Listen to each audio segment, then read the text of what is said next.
Picture this: a city street not flooded with water, but with a thick, dark, viscous liquid. Imagine the scent of molasses, hanging heavy in the air, but not in a comforting bakery-like way. Instead, imagine it mixed with the grim reality of destruction and death. It sounds like a bizarre dream, a sticky nightmare, or perhaps a scene from a darkly comedic cartoon. But on a surprisingly mild January day in 1919, in the bustling heart of Boston, Massachusetts, this unbelievably strange disaster became a terrifying, sugar-coated reality. Streets weren't just dampened, they were overwhelmed, drowned in a thick, sweet, and ultimately deadly tide of molasses. This is the almost unbelievable yet tragically true story of the Great Molasses Flood, a disaster so profoundly strange, so utterly unexpected, that it continues to baffle and horrify over a century later. To truly understand this sticky, bewildering catastrophe, we need to journey back in time to post-World War I Boston. The year is 1919. The war is over, but its shadow still lingers. Boston's North End was a vibrant, densely populated, and predominantly working-class neighborhood, a melting pot of immigrants and industry. Dominating the waterfront, a hulking presence against the skyline, was a truly massive molasses tank. But this wasn't the kind of molasses you drizzle on your pancakes on a Sunday morning. This was industrial molasses, a raw, unrefined product, the key ingredient in the production of ethanol, a vital component in munitions and other essential industrial processes of the era. Ethanol production was booming, fueled by the lingering needs of wartime industries and the burgeoning chemical sector. Owned and operated by the Purity Distilling Company, this tank was, to put it mildly, enormous. 50 feet tall, a staggering 90 feet in diameter, it possessed the capacity to hold over 2 million gallons of thick, viscous molasses. Let that number sink in for a moment. 2 million gallons. It was a true behemoth of industrial storage, a testament to the scale of early 20th century industry. However, this giant of steel and rivets was not exactly a marvel of engineering. Whispers and rumors circulated even during its construction that it was rushed, built hastily to meet wartime demands, and possibly constructed with thinner steel plates than structural integrity truly demanded. Corners were cut, perhaps fatally. January 15, 1919 dawned as a deceptively mild day for Boston, especially after a sharp, biting cold snap had gripped the city. The temperature was rising, and within the poorly constructed, overstressed tank, over 2 million gallons of molasses were undergoing fermentation, a natural process that produces gases and increases internal pressure. As the temperature rose, so did the pressure within the tank. Around midday at approximately 12:30 p.m., something went catastrophically, irrevocably wrong. Eyewitness accounts from that fateful day paint a terrifying picture. People nearby described hearing a sound like a prolonged burst of machine gun fire or the deafening roar of a runaway train derailing and crashing. Then, with a shuddering groan that seemed to tear the very air, the tank ruptured. Not just a small leak, not a manageable crack, but a complete catastrophic structural failure.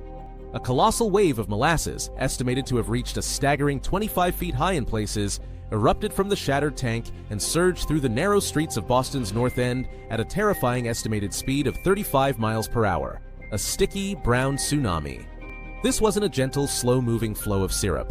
It was a destructive, unstoppable torrent of dense, heavy liquid.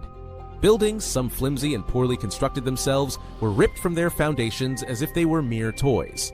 Heavy train tracks embedded in the streets were bent and twisted like pretzels. People and horses, caught completely unaware, were instantly swept away, overwhelmed by the sheer force and volume of the molasses wave. The initial, devastating wave was quickly followed by a thick, suffocating flood that engulfed everything in its path, coating buildings, streets, and people in a sticky, brown blanket. The immediate aftermath was a scene of unimaginable horror and surreal strangeness. The overwhelming, sweet, sickly smell of molasses hung heavy and pervasive in the air, a bizarre counterpoint to the grim reality of widespread death and destruction. People were trapped, many drowning in the incredibly viscous syrup, unable to move or escape.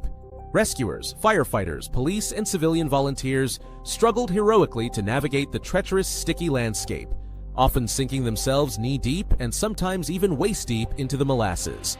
The rescue efforts were hampered by the very substance they were battling. Every movement was slow, labored, and exhausting. When the sticky brown tide finally receded, the grim toll was counted. In the end, 21 people, men and women, young and old, lost their lives in the Great Molasses Flood. Numerous animals also perished. Dozens more were seriously injured, many with lasting health problems from inhaling or ingesting the molasses. The cleanup operation was a monumental Herculean task, requiring weeks of tireless effort to remove the hardened molasses from streets, buildings, and homes. Even the harbor itself remained stained a murky brown for months afterward, a lingering visual scar of the sweet, sticky disaster.